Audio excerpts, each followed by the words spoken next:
Yo, what's up, YouTube? It's Dan Harkins, and welcome to some Team Deathmatch on SeaWorld, one of my favorite maps. Obviously, I'm being sarcastic because it's not one of my favorite maps. I also don't hate this map. It's just, with the time I've spent in Black Ops 3, I've noticed a trend. A lot of people like the camp and head glitch, and it's not something I'm entirely used to now. Coming from Advanced Warfare, where camping was people did it. It was rare because people would spawn all around you throughout the map, and it was very difficult to do it. And it was way more fast-paced action. And it's not to say that Black Ops 3 overall is a terrible game. I've been enjoying it a lot, but there's these little peppers and salt in the game that just makes me say, why? Who made this design decision? There's a lot of head glitching. If you don't know what head glitching is, that means you're probably not a hardcore Call of Duty player. It means you have a life, probably have a girlfriend, maybe you have a boyfriend, maybe you have a cat, maybe you have a dog, maybe you have a fish, maybe you have a parrot, maybe you have some exotic leopard or an ocelot possibly. The thing is, head glitching is when you go behind cover and the enemy can only see your face, yet you can see all of them and you can shoot them. Here's the problem: the enemy only sees your head, they don't see your gun, because the bullets come out of your face in this game. It doesn't make sense. It's just part of the engine, and it's really terrible that over 7-8+ years they just haven't decided to scrap the engine and start working on a new one.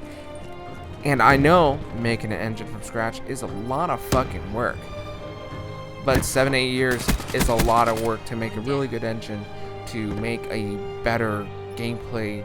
People shouldn't be able to shoot out of their face. That's the core concept here, and a lot of people are just staying behind cover.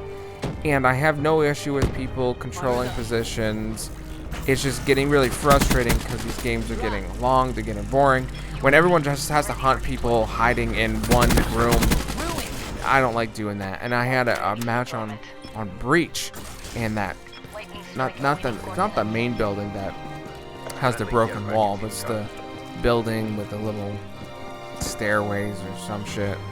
And everyone was, I would say, it's the computer lab. It reminds me of a computer lab. I had people just camping on the counters in that bitch, and I was like, oh my god, are you fucking seriously?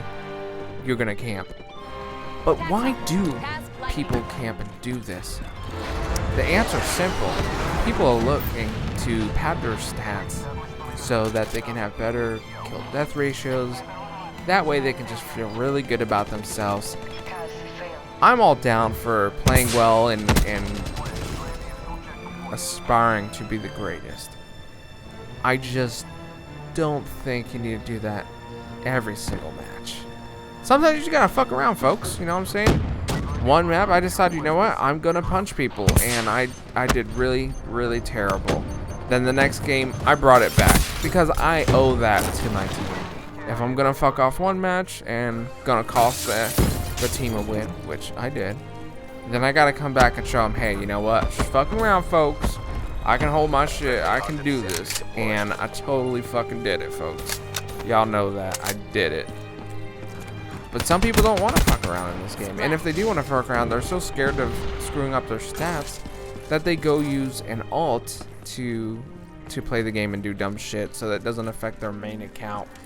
I've talked about doing challenges on an alt, and because some challenges just aren't gonna be great statistic wise, but I'm also really lazy and I don't want to pay for another Xbox Live subscription for another account. So if I do those challenges, guess what? Just like I've been doing, I'm just gonna suck it up and just fucking do my thing, try to get my stats up after it, because I do care about my stats, but not to the point that some people really give a shit about their stats. I don't know. I think it's a feeling of, hey, am I a good player? I mean, who am I trying to prove that I'm a good player to? I'm not in any kind of clan. I don't play this competitively. It honestly doesn't matter. And it also is kind of frustrating. Like, I remember playing back in Call of Duty 4. I didn't even know what these stats were. I just played and just shot people. In those days, it was a lot easier. I had a lot more fun because I just didn't give a shit.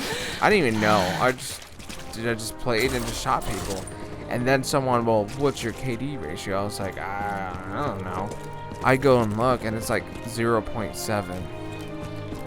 And that day is a day that changed how I felt about this game. Eventually, I became what I would consider a solid player.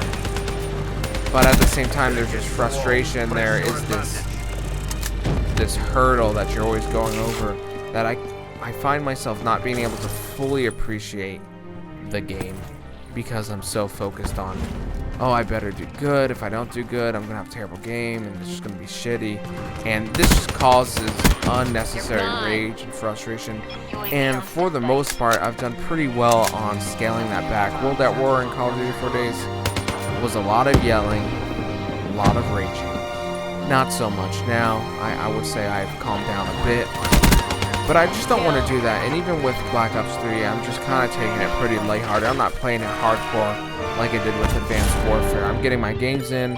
Hopefully I'm doing well. If not, then fuck it. What are you going to do? You know what I'm saying, folks? What the fuck are you going to do? This match is pretty much over. Join me next time where the topic is, are specialists overpowered? Are they a terrible addition to the game? Find out next time on the next episode of Dan Harkins Z.